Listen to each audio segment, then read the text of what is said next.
नमस्कार मंडळी, आजच्या व्हिडिओमध्ये मी तुम्हाला अक्षय तृतीयेला पितरांची पूजा कशी करायची हे एकदम सविस्तरपणे सांगणार आहे। कारण अक्षय तृतीयेला पितरांची पूजा करणं खूप महत्त्वाचं आहे। कारण अक्षय तृतीया ही तिथीच अशी आहे की ज्यामध्ये पितरांसाठी कार्य करण्याची परंपरा आहे।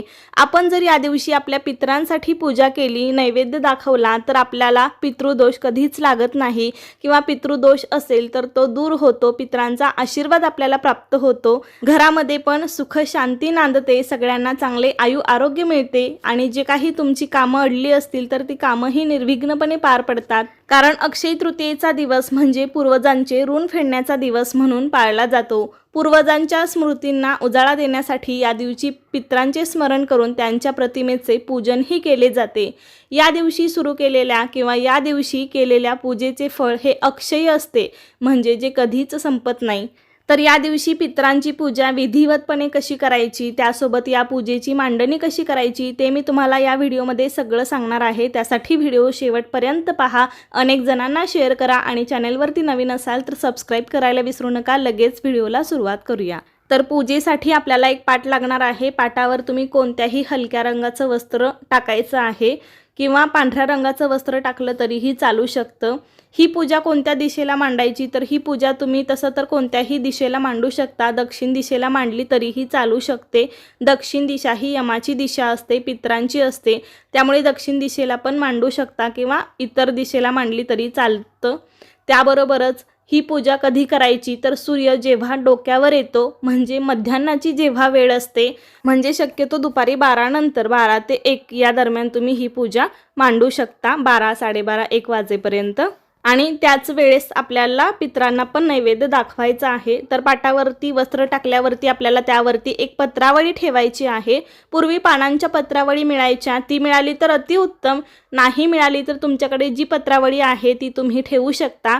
आणि त्या पत्रावळीमध्ये आपल्याला बऱ्यापैकी गहू पसरायचे आहेत थोडेसे, कारण जेवढे गहू आपण घेणार आहोत ते आपल्याला गोरगरिबांना दान करायचे असतात, त्यामुळे आपल्याला अन्नदानाचेही पुण्य लाभते। त्यामुळे गहू घेताना थोडेसे जास्तीचे गहू घ्या। त्यानंतर आपल्याला लागणार आहे मातीची घागर किंवा मातीची कळशी। आता ज्यांच्या घरातील स्त्री गेलेली असेल त्यांनी फक्त केळीची पूजा करायची आहे, म्हणजे मातीच्या घागरीची।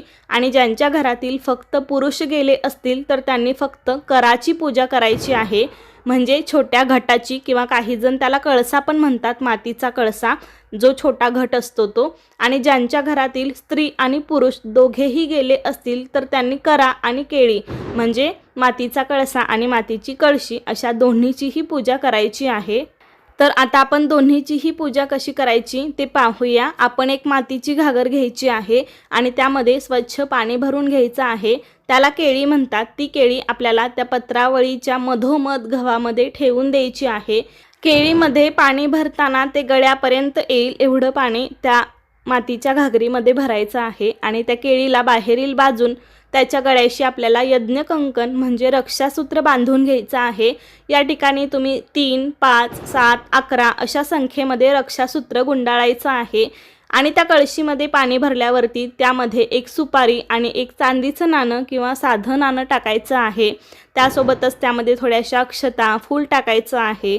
बऱ्याच ठिकाणी आंब्याची डहाळी पण त्यामध्ये लावली जाते। ज्या ठिकाणी आंब्याची डहाळी लावण्याची पद्धत असेल त्यांनी लावू शकता, बऱ्याच ठिकाणी नाही लावत, नाही लावली तरीही चालेल। शक्यतो आपल्याकडे पूर्वीपासून ज्या पद्धतीने हे सर्व केलं जातं तर तीच परंपरा आपल्याला चालवायची असते। तर शक्यतो तुम्ही तुमच्या पद्धतीनुसार करावं। माहीत नसेल तर आपल्या घरातील मोठ्या वडीलधाऱ्या माणसांना विचारून तुम्ही या सर्व गोष्टी करू शकता। त्या केळीमध्ये म्हणजे घागरीमध्ये पाणी भरून हे सर्व टाकल्यावरती त्यानंतर आपल्याला मातीचा छोटा कळसा घ्यायचा आहे, त्याला करा म्हणतात। तर त्या कराला आपण त्याच्या गळ्याशी सुद्धा 3, 5, 7, 9, 11 अशा विषम संख्येमध्ये रक्षासूत्र गुंडाळून घ्यायचं आहे। त्याच्यानंतर आपल्याला तो करा त्या मोठ्या केळीवरती ठेवून द्यायचा आहे। आणि त्या करामध्ये आपल्याला थोडेसे तांदूळ आणि काळे तीळ टाकायचे आहेत, कारण पितरांची पूजा करताना शक्यतो काळे तीळ आणि तांदळाचा वापर केला जातो। तर हा करा आपल्याला केळीवरती ठेवायचा आहे, किंवा काही जण केळीच्या बाजूला पण ठेवतात, तर तसं केलं तरीही चालेल। पाटाच्या बाजूने आपल्याला थोडीशी रांगोळी काढून घ्यायची आहे, कारण आपण पितरांना पण देव म्हणतो, पितृदेवो भव। तर त्यामुळे तुम्ही रांगोळी पण छोटीशी काढायची आहे। असं करा केळी मांडून घेतल्यावरती आपल्याला मग पूजा करायची आहे। सर्वात आधी आपण कराला आणि केळीला गंध लावायचा आहे। बघा, नेहमी आपण कलशाची पूजा करताना गंधाची खालून वरती बोटे ओढत असतो आणि पितरांची पूजा करताना मात्र आपल्याला वरून खाली गंधाची बोटे ओढायची आहेत। आधी आपण केळीला गंध लावायचा आहे, गंधाची बोटं लावायची आहेत। सर्व बाजूंनी आपल्याला ठिकठिकाणी गंधाची बोटं लावून घ्यायची आहेत। गंध म्हणून तुम्ही अष्टगंध किंवा चंदन वापरू शकता। गंध लावताना पूर्व दिशेपासून सुरुवात करून आपल्याला गंध लावायचा आहे। त्या गंधावरती पण तुम्ही थोडेसे काळे तीळ आणि तांदूळ लावायचे आहेत आणि कराला पण गंध लावायचा आहे। अगदी त्याच पद्धतीने वरून आपल्याला गंधाची बोटे ओढून घ्यायची आहेत, वरून खाली। आणि त्यानंतर वरच्या करामध्ये म्हणजे वरचा जो छोटा कुंभ आहे त्या कुंभामध्ये आपल्याला आंबा एक ठेवायचा आहे। काही ठिकाणी सांजोऱ्या तर काही ठिकाणी खरबूज पण त्यावरती ठेवले जाते।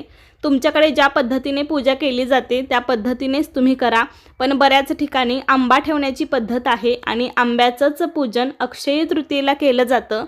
तर अशा प्रकारे आपण जे दोन्ही घट भरलेले आहेत तर त्याचं स्वरूप असं मानलं जातं की घटाच्या खालचे जे धान्य आहे ते ब्रह्माचे स्वरूप मानले जाते। घटाचा मधला जो कुंभ आहे ते विष्णूचे प्रतीक मानले जाते आणि घटाचा वरचा जो छोटा कुंभ म्हणजे शंकराचे प्रतीक मानले जाते। असे आपल्याला या दिवशी त्रिदलाचे पूजन करायचे आहे। त्यानंतर त्या घटाला हार घालायचा आहे, धूपदीप ओवाळायचा आहे आणि त्या घटाची पण आपल्याला पूजा करायची आहे। गुरुर ब्रह्मा गुरुर विष्णू गुरुर्देवो महेश्वरा गुरुर साक्षात परब्रह्म तस्मै श्री गुरुवे नमः असे म्हणून घटाला नमस्कार करायचा आहे। आपण त्या घटासमोर जो दिवा लावणार आहोत तर तो दिवा आपल्याला एकच वातीचा लावायचा आहे, म्हणजे सिंगल वातीचा। या ठिकाणी पितरांची कुठलीही पूजा करताना आपल्याला एक वातीचा दिवा लावायचा असतो। पूजा झाल्यानंतर मग पितरांचे स्मरण करून आपल्याला त्या घटासमोर नैवेद्य दाखवायचा आहे। तर अर्थातच या दिवशी नैवेद्यामध्ये आमरस, पुरणपोळी, वरण भात या दिवशी आवर्जून केला जातो, तर त्याचा नैवेद्य आपल्याला दाखवायचा आहे। तसेच घटाच्या समोर आपल्याला एक आंबा पण ठेवायचा आहे। या दिवशी आंब्याचाही नैवेद्य आवर्जून दाखवला जातो आणि त्यानंतरच आपण आंबे खाण्याची सुरुवात करू शकतो अशी प्रथा आहे। म्हणजे घरातल्या कोणातरी एका मोठ्या व्यक्तीने तरी अक्षय तृतीया झाल्याशिवाय म्हणजे आपल्या पितरांना नैवेद्य दाखवल्याशिवाय आंबा खाल्ला जात नाही, म्हणून अक्षय तृतीया झाल्यानंतर मग आंबे खाल्ले जातात। बऱ्याच ठिकाणी ना त्या घटाच्या समोर कोरडा शिधा पण ठेवला जातो। जशी तुमच्याकडे पद्धत असेल त्यानुसार तुम्ही करू शकता। शिध्यामध्ये तुम्ही डाळ, तांदूळ, गूळ अशा प्रकारे शिधा ठेवतात, तर तो सुद्धा तुम्ही ठेवायचा असेल तर ठेवू शकता। मग अशी सर्व पूजा झाल्यानंतर आपल्याला पितरांचे स्मरण करायचे आहे आणि मनातल्या मनामध्ये प्रार्थना करायची आहे की आमच्याकडून काही चूक झाली असेल, आमच्याकडून तुमचे काही करायचे राहिले असेल तर आम्हाला माफ करा आणि जे काही करायचं राहिलं असेल आमच्याकडून ते करून घ्या। तुम्हाला शांती, मुक्ती, सद्गती, मोक्ष प्राप्त होऊ दे आणि त्यासाठी आवश्यक अशा गोष्टी आमच्याकडून तुम्ही करून घ्या, अशी आपल्याला मनामध्ये प्रार्थना करायची आहे।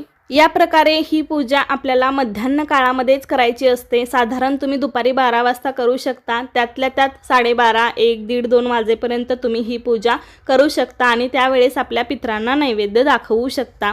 जो नैवेद्य आपण घटासमोर ठेवणार आहोत तो नैवेद्य आपल्याला पुन्हा कावळ्याला वरती ठेवायचा आहे, आपल्या टेरेसवरती किंवा घराच्या वरती तुम्ही कुठे पण ठेवू शकता। नैवेद्य आणि पाणी पण एका पेल्यामध्ये आपल्याला घराच्या वरती कावळ्यासाठी ठेवायचं आहे आणि सायंकाळ होताच बघायचं तो नैवेद्य खाल्ला का कावळ्याने। नसेल खाल्ला तरीही काही हरकत नाही, तुम्ही तो नंतर कुत्र्याला देऊ शकता, गाईला देऊ शकता।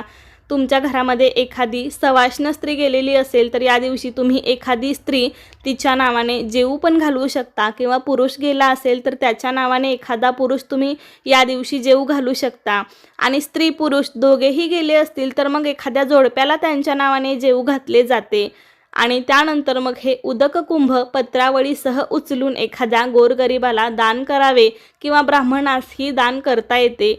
उदक कुंभाचे दान करताना आपल्याला अक्षय तृतीयेच्या दिवशीच दान करायचं आहे। या दिवशी दानाचं ना खूप मोठं महत्त्व आहे। आणि या दिवसांमध्ये ना उन्हाळा फार असल्यामुळे तुम्ही पितरांसाठी छत्री, चप्पल, माठ अशा आवश्यक गोष्टीसुद्धा गोरगरिबांना दान करू शकता. जे आपण आजच्या दिवशी करणार आहोत म्हणजे अक्षय तृतीयेच्या दिवशी ते आपल्या पितरांना मिळत असते. त्यामुळे आपले पित्र संतुष्ट होतात, तृप्त होतात, त्यांचे उन्हापासून संरक्षण होते आणि त्यामुळे आपले पित्र तृप्त होऊन आपल्याला भरभरून आशीर्वाद देतात. जर पितृदोष असेल तर या दिवशी पितृपूजा केल्याने तो दूर होतो. पितरांचे आशीर्वाद आपल्याला मिळतात, घरामध्ये सुख समृद्धी येते. या दिवशी आपल्याला पितरांचे स्मरण करून त्यांना आदराने वंदन करायचं आहे, त्यांच्यासाठी प्रार्थना करायची आहे. त्यासोबतच तुम्ही पितरांसाठी अन्न, वस्त्र किंवा इतर आवश्यक वस्तूंचे दानसुद्धा करू शकता.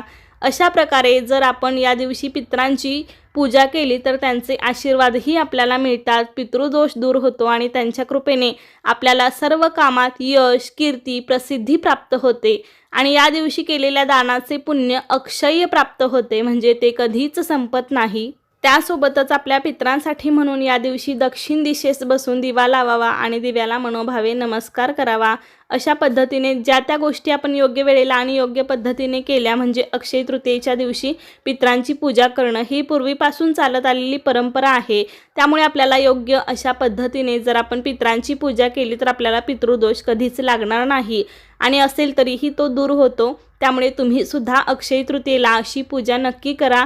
आणि हो, सर्वांना असा देखील प्रश्न पडला असेल की हा जो आपण घट घेतला होता किंवा मातीची घागर घेतली होती करा, तर तो कुठे दान करायचा? तर गोरगरिबांना तुम्ही दान करा. खरं तर या दिवशी तो करा किंवा मातीची कळशी पाणी भरून दान करणं हे खूप शुभ समजलं जातं. पण अनेक जण घेत नाहीत किंवा तुमच्या आसपास कोणी नसेल तर तुम्ही तो पक्ष्यांसाठी जरी पाणी पिण्यासाठी ठेवला ना तरीही चालू शकतं. तर अशा प्रकारे अक्षय तृतीयेच्या दिवशी तुम्ही या पद्धतीने पितरांची पूजा नक्की करा आणि तुमच्याकडे अजून काही वेगळी पद्धत असेल तर तुम्ही त्या पद्धतीनुसार सुद्धा करू शकता. काही ठिकाणी थोडीफार पद्धत ही वेगवेगळी असू शकते. तर कसा वाटला तुम्हाला आजचा व्हिडिओ मला नक्की सांगा. आवडला असेल तर लाईक, शेअर, सबस्क्राईब करा. धन्यवाद.